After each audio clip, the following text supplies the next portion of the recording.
Hey y'all, it's Fern back with another video here at Leaven Kitchen, and today we're going to go over our Hobart A200 20-quart mixer. So with another planetary mixer, much like our HL200 mixer, really nothing to it. Main components are the same. We have our paddle, we have our dough hook mixer, and of course we have our whisk and bowl. This machine is a little bit different from the HL200, so I just wanted to go over some of those differences, but by and large it's going to do the same thing for you, right? You're going to be able to whisk, or use the whisk rather, make some dough, or again, use the paddle, utilize it as needed. So the main component here is your guard. So with that guard, goes in only one way, and I actually wanted to pull this apart and actually show you how to put it in there. So the best way is to actually angle up from the back, and this actually sort of snaps on.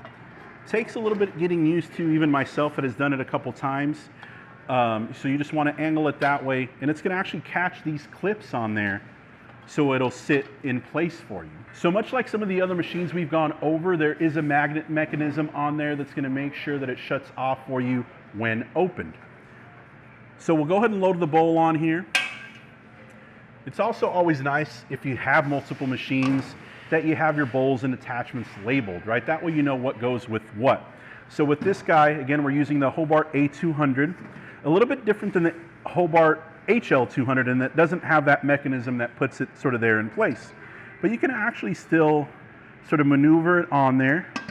You also want to make sure that that nub on the back lines up with this hole on the back, because that's going to keep it into place for you.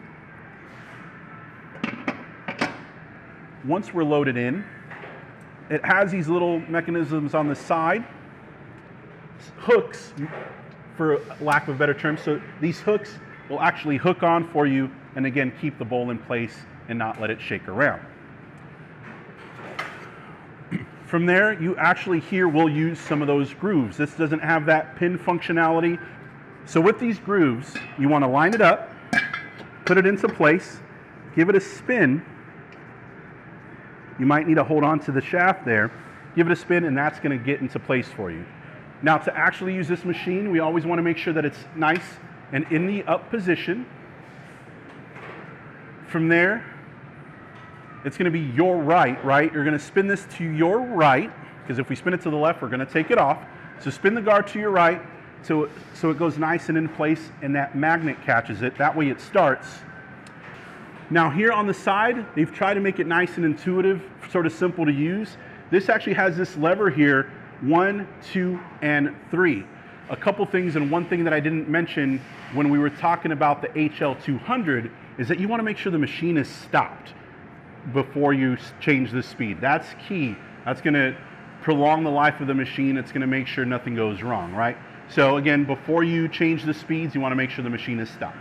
So here, again, you have 1, 2, and 3. Those are just your speeds. From here, you have your dial here. Again, also for timer. But I find it easiest, there's a little dot there to just put this guy on hold. This machine, it is actually pretty simple for it to not start if it's sort of right on the edge of 0. If it's on that 0, it's not going to start. So always make sure it's on the hold position. From there, you have your on. As you notice, it went ahead and started right up for me, but if I open the guard, it's going to shut off. Again, safety feature. Put it back into place, pull up on that again, and you're good to go. So you will notice that this button is actually spring-loaded. So it's not, when I'm on, it's not going to stay up. It's going to spring sort of back down for us. When I'm ready to turn off, I can simply, again, open the gate or the guard, or I can hit the down button to turn it off.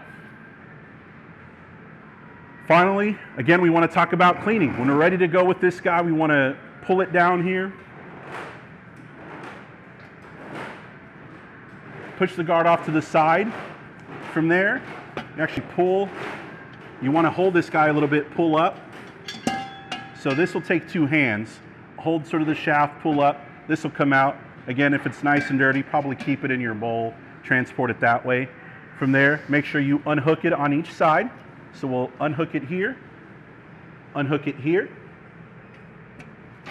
lift up and towards you, These guys can get kind of heavy, so if you're from the front, just grab it on both sides. Do yourself a favor, just make it simple for you, especially if it's loaded with product.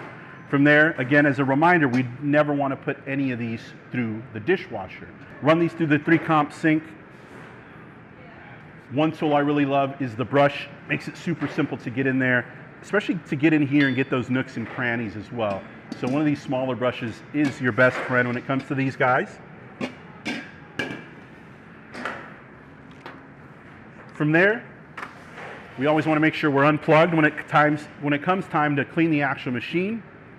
You want to take the guard off, go all the way, spin it, comes off. Again, we don't want to run this through the dishwasher. Let's run it through the 3-comp sink. And then just spray this guy down, wipe it the best you can. You'll notice there is some bits on there. Those bits can get on there and can get stuck on there if you're not cleaning this guy regularly and efficiently. So no big deal to spray this guy down, maybe let it soak for a little bit. You can use your sanitizer. You can use a little bit of degreaser if there's a tough stain or what have you on there.